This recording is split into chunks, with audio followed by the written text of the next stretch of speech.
Bismillahirrahmanirrahim. Hər bir insan danışmağı bacarır. Bəziləri səlis danışır, bəziləri düşüncəli.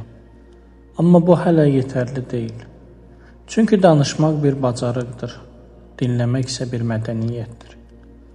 Sözlər ağzımızdan çıxır, amma ürəklərə çatması üçün qulaq açmaq, diqqət göstərmək lazımdır.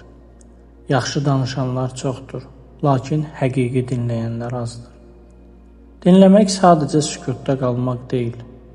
Dinləmək, qarşıdakı insanın hisslərini, fikirlərini, yaşadıqlarını anlamaq üçün qəlbini açmaqdır. Bir insan danışanda biz çox zaman cavab düşünürük.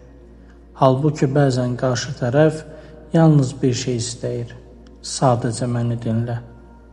İnsanlar danışaraq özlərini ifadə edərlər.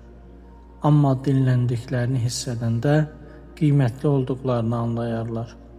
Əgər bir ailədə insanlar bir-birini dinləmirsə, orada sevgi zəifləyir.